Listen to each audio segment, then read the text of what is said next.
Welcome to J Weekly Canada. My name is Susan Minuk. With me via Zoom from New York City is Academy Award-winning Israeli filmmaker Guy Nattiv. Hi, Guy. Hi. You directed the highly anticipated film Golda, featuring actress Helen Mirren as Golda Meir, Israel's first and only female prime minister. The story is set in 1973 during the Yom Kippur War when Egypt, Syria, and Jordan launched a surprise attack on Israel on its holiest day, Yom Kippur. The film focuses on the difficult and sometimes controversial decisions Prime Minister Golda Meir was forced to make during this time.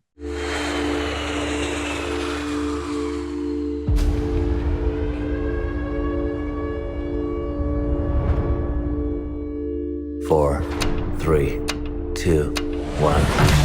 Today, the Egyptian and Syrian armies launched an offensive against Israel. Our enemies hoped to surprise the citizens of Israel on Yom Kippur. Our troops are outnumbered 7-1. If the Arabs reach Tel Aviv, Israel will be wiped off the map.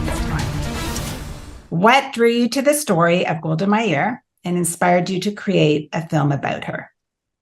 Well, I was just a baby in the war. My mom ran to the shelter with me as a kid, and I was, and my father went to the front to the war, and so I'm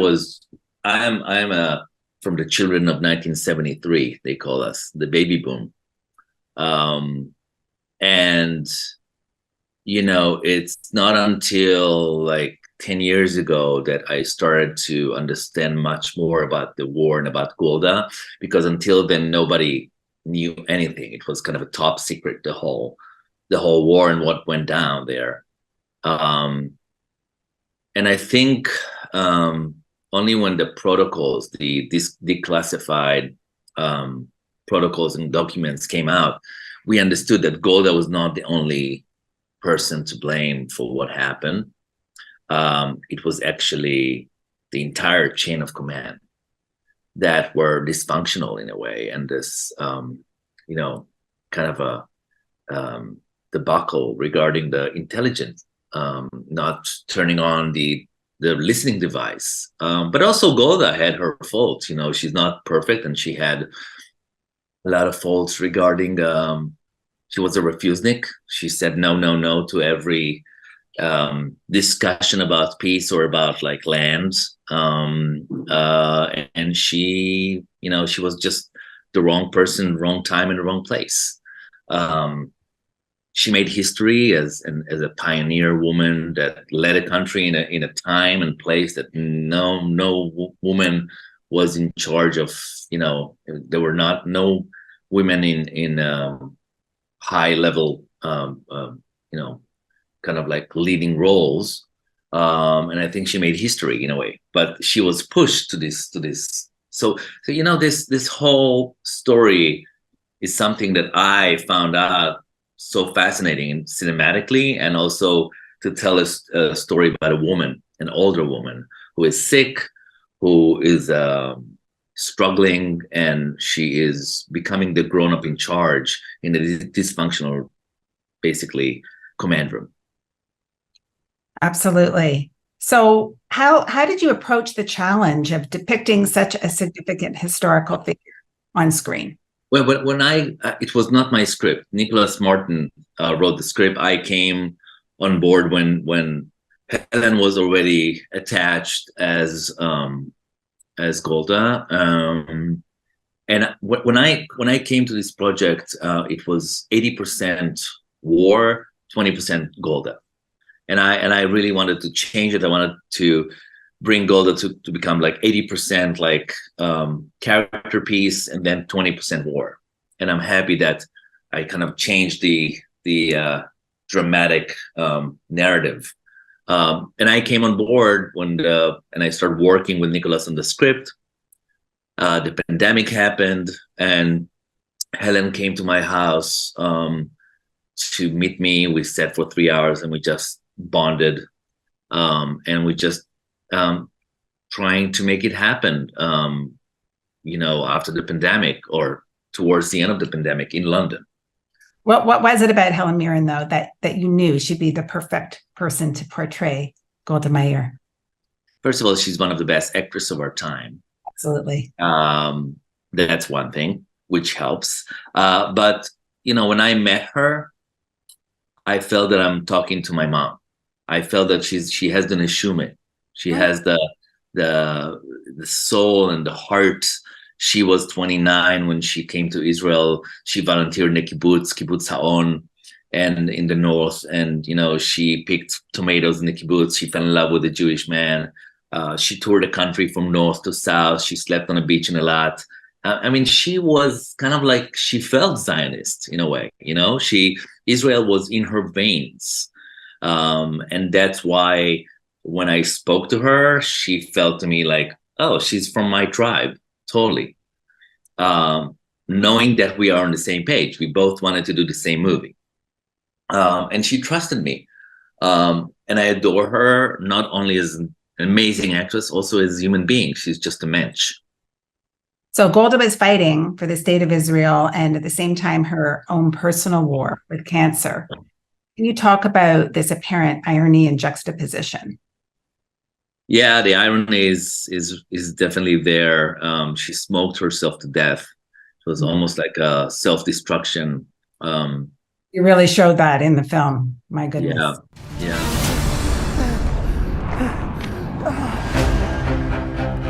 In my day, they stood for the Prime Minister.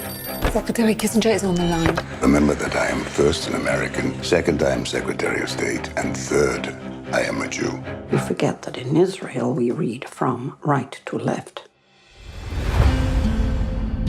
The American people will pay a high price for supporting Israel. If we have to, we will fight alone. Our troops on the canal, they're surrounded. You rescue these boys. Might lead to catastrophe. If the Americans throw us to the dogs, I will not be taken alive. The Egyptians have fired a cruise missile at Tel Aviv. Well, I'm not going to get under the table, but don't let me stop you. If the Egyptians defeat us with Soviet weapons, what message does that send to the free world? The Russians are preparing 11 airborne divisions. When I was a child in Ukraine, they would beat Jews to death in the street for fun. I am not that little girl hiding in the cellar. But it's also a end of a period, end of an era for Israel, when the hubris of the left, the hubris of those commanders, the kings of the Middle East, like Dayan, like Dado, like all those commanders that came from the 6-Day War, we control everything, got a giant slap. And it's just get to show you how the hubris and the whole, the cockiness in a way that brought them to the stage of not seeing each other. They were blind, they were deaf. And that's why the smoke is an element that the smoke in their eyes, in a way, it's like the fog of war that prevent them from seeing each other. The only move that actually saved us was Golda in front of the Americans, because she knew how to manipulate and control Kissinger and get all those shipments from the States, those planes with weapons, with missiles, with, when Russia was supporting the Arabs. So I think that something to remember. So Golda had an interesting dynamic with U.S. Secretary of State, Henry Kissinger. So what do you think were some of the reasons for this? First of all, without the U.S., we wouldn't be today a country, or Israel would be wiped off the map. This is something that you needed Golda that came from Milwaukee. She was American, and she knew how to talk to the Americans. She had the American mentality that all those Sabras did not. Mm-hmm. But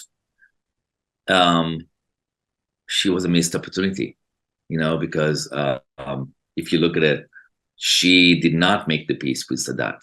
She saw that on her deathbed, and she did not pick the fruit, and she didn't get the you saw Sadat and Begin getting the awards and all the praise, and where she was, she was just went to the drain of a failure politician. So this film is a little bit cleaning her, bringing her as more human, more emotional, and somebody who has integrity and straight person, something that maybe some of the surprises that people might recognize through your film about her. What did you say? Those characteristics that you're just mentioning are perhaps some surprises that audiences may take in that absolutely they never heard. Absolutely, yeah. So in the film, actor Liev Schreiber plays Kissinger, and I heard, is this true that the two of them actually met before film and reminisced about that time in history? They met here in New York in his apartment. Kissinger, 101, super sharp, spoke to Liev Schreiber for a few hours before he came to set in London. It was phenomenal. What an experience. And my gosh. So in the film, you intercut archival footage and news reports and battlefield audio with events in the bunker. So let's talk about the ways you balanced historical accuracy with creative storytelling in portraying this life. What's the question?